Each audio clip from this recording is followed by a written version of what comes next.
Kita sudah benci kepada pemerintah, sudah benci sama Pak Jokowi.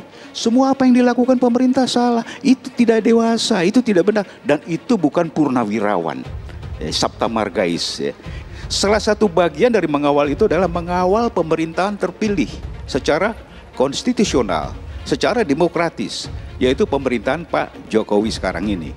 Sampai dengan masa baktinya selesai, 2024. Nah, tugas kita juga mengawal itu. Merasa ya agak kurang nyaman dengan apa yang dilakukan oleh rekan-rekan Korps Baret Merah ini, purnawirawan ini. Jangan menjadi satu gerakan politik, ya. Gerakan moral yang tentunya dengan moral yang tinggi. Harus bisa memilah mana itu gerakan moral, mana itu gerakan yang dipolitisir, ya. Karena manusia berdoa, kalau tidak dikabulkan itu bukan berarti Tuhan marah. Allah marah tidak. Justru Allah punya rencana yang indah. Bukannya demo yang dibubarkan, tapi kita yang para ulama dan para kiai sedang bersilaturahim dibubarkan, gitu. Nah, keanehan ini ya diketawakan saja, gitu. Saya tidak marah, saya senyum saja. Gitu. Kepada Panglima TNI, kami mendesak, kami meminta agar Panglima TNI untuk meminta kepada Presiden, wahai Panglima, kalau engkau masih menjadi amanat umat, wahai Panglima TNI, kalau engkau masih mencintai negeri ini, wahai Panglima TNI, kalau engkau masih anti komunis, desak Presiden. Dalam situasi seperti ini, jangan ada yang berpolemik dan jangan ada yang membuat kegaduhan-kegaduhan. Atau orang-orang yang di luar bangsa ini, di negara ini. Memang sedang dalam penguasaan cukong. Sampaikan Bapak Menhan saat kampanye, 4 orang mempunyai kekayaan sama dengan 100 juta bangsa kita. Para cukong itu terancam sehingga mempengaruhi, ingin membuat sistem pemerintahan yang oligarki, kekuatan mutlak. Siapa itu? Ya komunis. Ini pekerjaan para cukong, menggunakan, saya ulangi, menggunakan oknum-oknum aparat. Aparat, baik militer maupun sipil, dijadikan keparat. Bongkar kemaksiatan, sikat kemaksiatan. Jangan malah jabat menjadi keparat, pelindung keparat. Bangsat itu namanya. Karena memang PKI itu atau komunis itu tidak bisa terlihat, tapi bisa dirasakan. Kalau emang tahu di mana sarang PKI, tunjuk langsung di mana PKI-nya tertangkap. Jangan hanya berani ngebacot. Dia kan mengajukan supaya film G30 SPKI itu diputar kembali. Tapi pada waktu film G30 SPKI itu diputar, ternyata Gatot Nurmantio dia tidur. Inilah salah satu contoh manusia munafik. Kalau si Gatot banyak ngomong, nggak ada prestasi dan kinerjanya. Itu mau mimpi jadi presiden. Kalau memang ada PKI jenis baru, kebangkitan PKI jenis baru, tolong tunjukkan kepada kita. Gatot Nurmantio yang gede bacot ini akan tantang untuk menangkap PKI. Apakah mereka memang bisa membuktikan ada PKI di negara ini? Tangkap. Gatot, jangan hanya gede bacot. Memutar 13 putri masalah yang saya angkat itu merupakan pencapaian negatif Pak Jokowi. Rezim Pak Jokowi ini itu sesungguhnya sadar apa tidak telah melakukan pemecahan bangsa kita. Inti masalah negeri kita ini sudah nggak dimiliki oleh bangsa Indonesia sendiri. Siapa bilang Jokowi tidak punya pengalaman? Dia kan gubernur DKI. Pengalamannya dari wali kota Solo. Karena dia terkenal Jakarta, tiba-tiba dicalonkan presiden. Bisa hancur negeri, bisa masalah negeri ini. Betul kata Pak Yusuf Kalla, karena tidak bisa memegang negara kalau uji coba. Tidak bisa, hancur negara kita. Dan saya kira sekarang ini ramalan Pak Kalla itu agak sedikit terbukti. Hari ini kau punya tanggung jawab, mungkin bintangmu 4, mungkin kau mantan menteri, mantan ketua ini, but you have responsibility to the people of Republic of Indonesia. Ingin katakan sama mereka itu, Anda bikin ribut-ribut itu dampaknya itu ada orang yang menjadi korban akibat ribut-ributmu itu. Itu seperti misalnya ada orang ada pikiran-pikiran politiknya, dikontrollah birahi kekuasaannya dulu. Karena akibat dari dia itu, tahu nggak bahwa ada klaster? Sadar nggak dia bahwa dengan kumpul-kumpul rame itu, bisa yang kena dan bisa mati. Hanya karena birahi kekuasaan saja, birahi politiknya saja. Itu saya kira harus dikendalikan dalam konteks sekarang ini. Setelah ini selesai, Anda mau demo, suka-sukamu di situ. Kau sebagai warga negara, renungkan setiap tindakanmu dalam situasi krisis macam ini. Kamu sok paling pahlawan sendiri, sok paling bersih. Keadaan ini sekarang bicara soal nyawa manusia, bicara masalah kemanusiaan. Ya kita juga dong, kau katanya beragama. Ini salah satu tanggung jawab moralmu kepada rakyat Indonesia, di mana kau berada. Kita semua tahu bahwa film itu propaganda ya, film itu pesanan. Kita semua tahu bahwa film itu betul-betul film propaganda. Bahkan kalau kita pengen lebih sedikit tajam lagi, film itu membodohi orang. Film itu memaksakan orang untuk melegitimasi kekuasaan Orde Baru. Generasi muda jangan pernah mau terima sejarah abal-abal. Tugas mengucilkan PKI itu bukan tugas negara. Itu penting. Apa artinya pemisahan agama dari negara kalau negara ngurusin segala hal? Padahal yang menentang PKI kan cuma beberapa gelintir orang aja. Benar karena bersamaan dengan Undang-Undang Dasar gitu loh. Karena memang Undang-Undang Dasarnya begitu, mau diapain? Ya melindungi semua. Ya itu hasil daripada 7 abad lamanya kita berpancasila Bhinneka Tunggal Ika. Berbeda-beda tapi satu tujuan. Kenapa takut? PKI aja ditakuti. Indonesia menghadapi bahaya akan terurai. Kelompok-kelompok separatis ada di mana-mana. Tugas saya cuma satu, yaitu membuat supaya integritas wilayah Indonesia ini tetap. Itu aja, nggak ada pikiran lain tuh saya. Kita tetap satu negara hari ini. Loh kalau enggak kan udah dipakai oleh orang-orang brengsek itu. Yang pantas jadi musuh saya cuma satu, Mas, Pak Harto. Sebab penakut bangsa ini. Bangsa ini penakut karena tidak mau bertindak kepada yang bersalah. Akhirnya gak ada yang ditindak toh. Gus Dur itu buta mata juga buta hati. Soekarno ketuhanan ada di pantai. Anak Tuhan dari mana? Kalau Yesus anak Tuhan, bidangnya siapa? Besok di seluruh wilayah Indonesia kami katakan Soeharto terlibat G30S. Jadi kalau ideologi itu underground ya bisa saja masih hidup. Seperti juga yang bermimpi atau tetap bercita-cita negara Islam itu kan underground itu kan pasti ada. HTI dibubarkan, gampang ganti pakaian gampang. Tapi kan tetap aja ideologi mereka inginkan adalah negara Islam.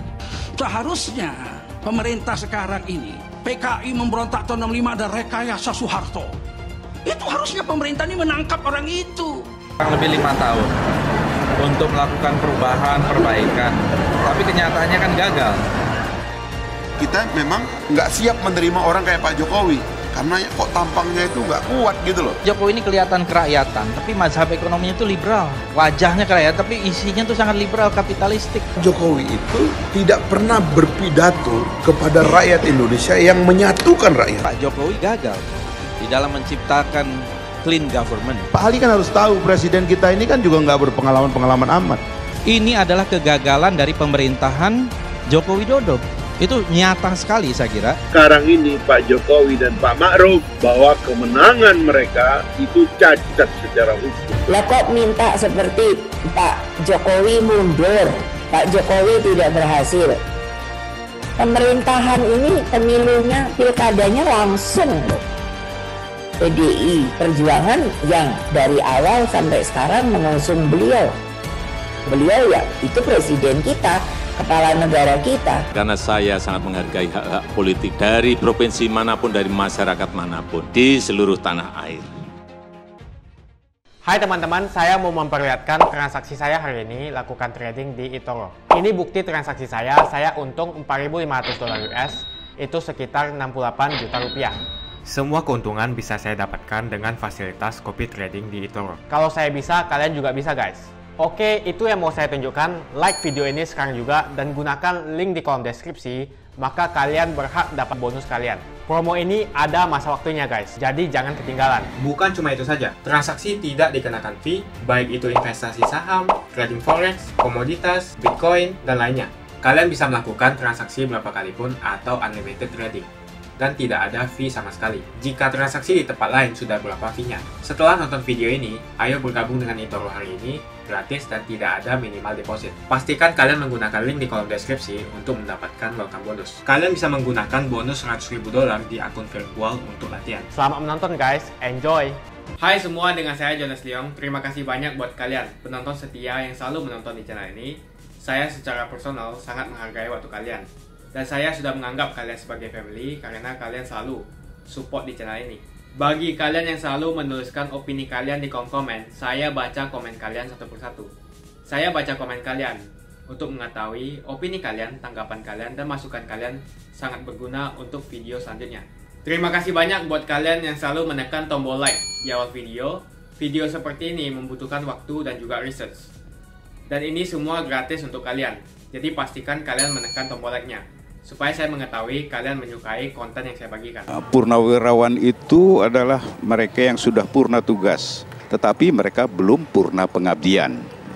Tugas sudah purna, pengabdian belum purna. Nah, dalam melaksanakan pengabdiannya ini, kita selalu memberikan penekanan bahwa pedoman kita adalah Sabta Marga, Sumpah Prajurit untuk TNI, dan Tribrata untuk Purnawirawan Polri. Nah itu, jadi jumlah purnawirawan itu ratusan ribu. Dan mereka secara resmi tergabung dalam organisasi purnawirawan yang telah ada, yaitu yang pertama Pepabri, di mana saya sebagai ketua umumnya. Yang kedua adalah PPAD, Persatuan Purnawirawan Angkatan Darat, di bawah pimpinan Pak Kiki Sanakri. Itulah purnawirawan tergabung dalam organisasi itu. Jadi kalau ada purnawirawan di luar organisasi itu, saya kok kurang tahu ya. Dan tentunya kita tidak punya tanggung jawab terhadap apa yang mereka lakukan ya. Itu. Nah, kemudian saya ingin sampaikan juga di sini bahwa dalam arahan kepada seluruh purnawirawan yang tergabung dalam PP Pepabri dan PP Angkatan serta Polri, kami selalu memberikan penekanan. Kita baru saja melalui satu masa, ya, masa yang penuh dengan ketakutan, penuh dengan rasa ketegangan, penuh dengan rasa kebencian, ya, penuh dengan rasa perpecahan, ya, sehingga terjadilah polarisasi dalam tubuh elemen masyarakat kita, termasuk di jajaran purnawirawan, yaitu masa waktu Pilpres. Nah, masa ini sekarang sudah lewat. Jadi episode ini sudah selesai. Nah, sekarang kita ke depan, kami memberikan penekanan kepada seluruh purnawirawan dimanapun berada. Tugas kita ke depan adalah sekarang merajut kembali persatuan. Merajut kembali persatuan. Ya. Kemarin-kemarin yang sudah terpolarisasi, terpecah, harus dirajut kembali persatuannya. Dan kepada purnawirawan diberi tugas sebagai garda paling depan untuk bisa menciptakan rasa persatuan dan kesatuan bangsa ini.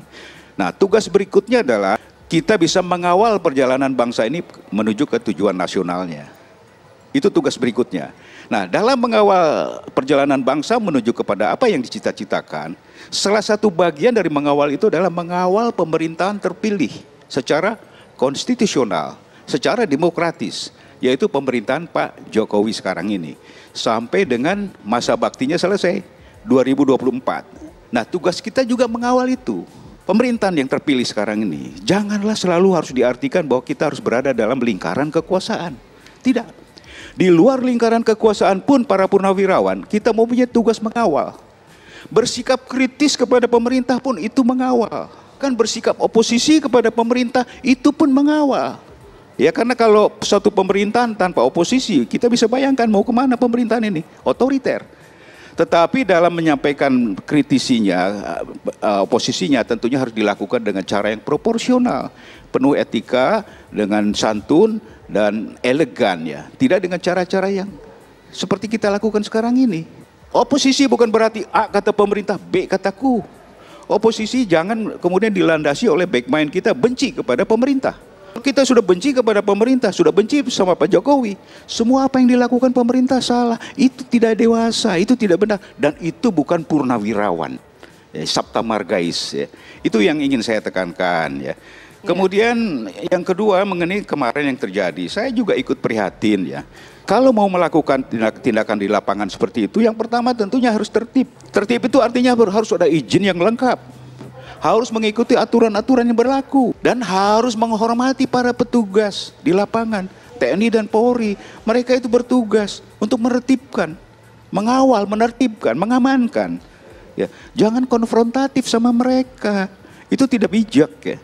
Dan saya mohon juga kepada Pangdam ya, Pak Dudung ya, dengan seluruh jajarannya, terus bersikap tegas tetapi terukur, terarah. Depankan persuasif. Ya. Itu yang saya harapkan dari para petugas dari Kodam ataupun dari kepolisian ya. Kemudian saya melihat ada purnawirawan berbaret merah. Saya lihat banyak di situ. Ya.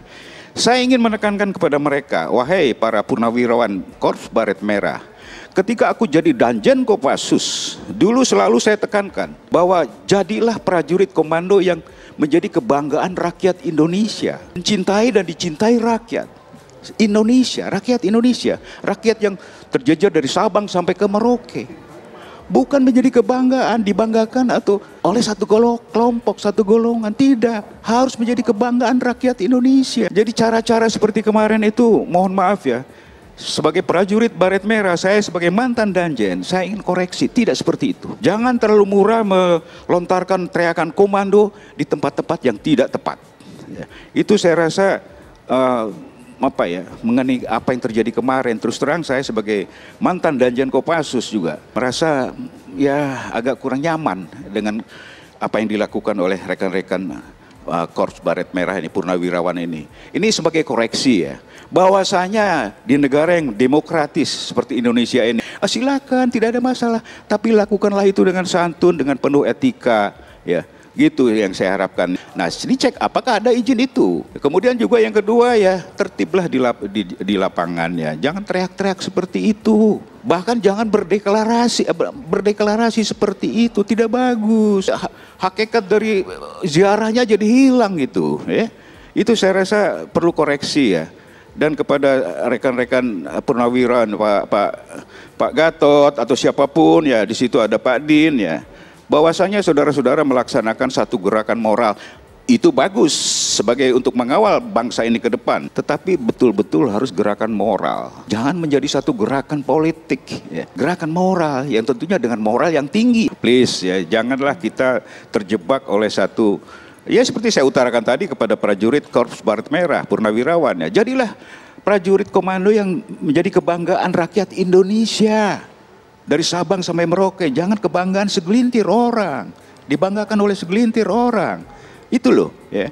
Jadi betul-betul harus bisa memilah mana itu gerakan moral, mana itu gerakan yang dipolitisir ya. Dan saya mohon juga kepada mereka yang bergerak di lapangan ini, hormati petugas ya. Hormati, petugas pun tidak akan semena-mena, percaya deh. Ya, petugas pun akan lebih mengedepankan persuasif. Ya, tapi kalau dicaci maki seperti itu, aduh, saya pun risih lihatnya ya. Saya rasa itu keliru besar ya, cara-cara seperti itu. Itu perlu dikoreksi ya. Buah dari satu pergerakan reformasi itu adalah munculnya kebebasan. Kebebasan yang teramat bebas. Ya. Nah ini sebenarnya kebebasan yang teramat bebas ini harusnya kita nikmati bersama. Harus kita nikmati bersama. Tetapi tentunya kita harus bisa memanage kebebasan ini dengan baik. Jangan dibiarkan berkembang menjadi liar. Ya. Kalau kebebasan ini kita biarkan berkembang menjadi liar, pada gilirannya akan menjadi ancaman terhadap kelangsungan hidup bangsa ini. Ancaman terhadap persatuan dan kesatuan bangsa. Itu jadi manajelah kebebasan ini dengan baik, dengan bijak ya. Saya rasa itu saran saya kepada elit-elit politik ya. Karena manusia berdoa, kalau tidak dikabulkan itu bukan berarti Tuhan marah. Allah marah tidak. Justru Allah punya rencana yang indah. Bukannya demo yang dibubarkan, tapi kita yang para ulama dan para kiai sedang bersilaturahim dibubarkan. Gitu. Nah keanehan ini ya diketawakan saja. Gitu. Saya nggak marah, saya senyum saja. Gitu. Kondisi ekonomi kita ini lagi sulit. Banyak orang yang susah. Di Bandung seorang mahasiswa loh, ini mahasiswa benar. Karena saya diceritakan oleh dosennya, itu mahasiswa saya malu. Menerima 100.000 untuk demo. Tetapi jangan melihat itu aja. Mungkin dia, orang tuanya mungkin bisa dari sini, bisa dari tempat lain gitu kan. Kerja di PHK. Ya telepon, Mak, Bapak belum bisa ngirim lagi uang karena Bapak berada di PHK. Ada peluang orang yang baik hati membuat demo untuk kami kan gitu. Ya diterima, yang penting dapat uang kan gitu. Sama yang seperti kemarin saya bilang, emak-emak, saya bilang adik-adik sekalian, Anda kesini ada yang bayar nggak? Tidak ada, saya bayar sendiri. Nah berarti yang di kami ini punya kelebihan, tidak kurang, kan ya? Kan gitu, minimal punya hati untuk mengeluarkan uang, datang pulang sampai di rumah bisa membawa uang ini ke rumahnya, yang anaknya belum makan bisa beli makan. Gitu. Nah, makanya kalau kami mau dibubarin, ada demo 1.000, 2.000, 3.000, 10.000 nggak takut kita. Takbir! Justru kita bersyukur. Bersyukur, tapi jangan dilawan, kita doakan. Ya Allah, lindungilah saudara-saudara kita. Mereka kasihan. Hati mereka mungkin menangis, tetapi karena mereka perlu uang untuk keluarganya, maka mereka terima untuk demo. Kita doakan agar mereka kembali ke rumah, membawa uang ini untuk keluar keluarganya. Dengan demikian, maka kita tidak kotor hati kita. Kecuali yang demo ganti Pancasila, bubarkan Indonesia. Betul. Hanya satu, nggak usah banyak mikir. Allahu Akbar, seluruh habisin. Kalau itu nggak usah banyak mikir. Allahu Akbar, serbu habisin. Karena kamu rusak Indonesia, merusak Pancasila. Bagaimanapun juga, ulama punya nurani pasti. Suruh demo kemari ya. Suruh demo kemari. Jadi memang kan kadang-kadang kita jangan melihat itu. Kita kalau sama ulama kita jangan marah, ya. Kalau ada yang kira-kira aneh, cukup tersenyum saja. Sama aja kalau kita ketemu para habaib, ya kan, ada yang suka aneh-aneh gitu ya. Ya jangan marah, senyum saja. Kan begitu Tuan Guru ya. Senyum. Jadi itu sementara yang saya sampaikan, dan saya bangga karena NTB ini dari dulu adalah pusat perjuangan yang tidak pernah padam, Ini karena mengapa perjuangan kami ini adalah perjuangan menyuarakan hati nurani rakyat. Kita menyampaikan kepada pemerintah, rakyat seperti ini kondisinya. Kita menyarankan ini yang dituntut rakyat. Sudah menyampaikan seperti itu, kita kasih solusi juga. Kalau bisa, sampaikan caranya seperti ini. Itu yang kita sampaikan. Ya kita lihat kira-kira. Karena kalau kita biarkan, kita sama-sama masuk jurang kan gitu. Karena kenapa? Pemilik negara yang syah dan berdaulat siapa? Rakyat. Pemerintah itu dibayar oleh rakyat dengan pajak-pajak apapun juga untuk menjalankan pemerintahan. Jadi manakala kita bayar naik bus ke arah bandara, tiba-tiba dibawa ke arah Bima, ya protes dong. Mau ke bandara kok sudah bayar, tadinya bilangnya mau ke bandara. Contohnya begitulah kira-kira. Memang perjuangan itu ada tantangan, karena tantangan itu yang untuk membuat kita semakin bermotivasi, semakin bersemangat, dan semakin pantang menyerah. Gitu aja. Singkatnya, strategi pemerintah sejak awal adalah mencari titik keseimbangan. Sekali lagi, mencari titik keseimbangan. Saya tegaskan kembali bahwa kesehatan masyarakat, kesehatan publik tetap nomor satu. Tetap yang harus diutamakan. Inilah prioritas, tetapi memprioritaskan kesehatan bukan berarti mengorbankan ekonomi. Karena jika kita mengorbankan ekonomi, itu sama saja dengan mengorbankan kehidupan puluhan juta orang. Ini bukan opsi yang bisa kita ambil. Sekali lagi, kita harus mencari keseimbangan yang pas. Oleh sebab itu, saya dan seluruh jajaran pemerintah selalu berupaya mencari keseimbangan itu. Tidak perlu sok-sokan akan melockdown provinsi, melockdown kota, atau melockdown kabupaten. karena akan mengorbankan kehidupan masyarakat. Tapi kita tetap serius mencegah penyebaran wabah supaya tidak meluas. Hasilnya bagaimana? Ini yang terpenting. Mari kita menilai berdasarkan fakta dan data dan bukan berdasarkan kira-kira. Saya bisa mengatakan penanganan COVID-19 di Indonesia tidak buruk, bahkan cukup baik. Maka saya hanya bicara fakta. Dalam jumlah kasus dan jumlah kematian, Indonesia jauh lebih baik ketimbang negara-negara lain dengan jumlah penduduk yang besar. Sebaiknya, kalau membandingkan, ya seperti itu. Kalau Indonesia dibandingkan dengan negara-negara kecil yang penduduknya sedikit, tentu perbandingan seperti itu tidak bisa menggambarkan keadaan yang sebenarnya. Dalam hal ekonomi, pencapaian kita juga tidak jelek-jelek amat. Ekonomi kita menurun, ya, betul, itu fakta. Tapi mana ada negara yang tidak menurun ekonominya? Bahkan ada banyak negara lain yang harus memikul beban ekonomi yang jauh lebih parah. Dibandingkan dengan beberapa negara Asia Tenggara lainnya, misalnya, kinerja ekonomi kita masih lebih baik. Sekali lagi, ini fakta. Ini harus kita ambil hikmahnya agar kita juga tetap optimis, dan tidak kehilangan harapan.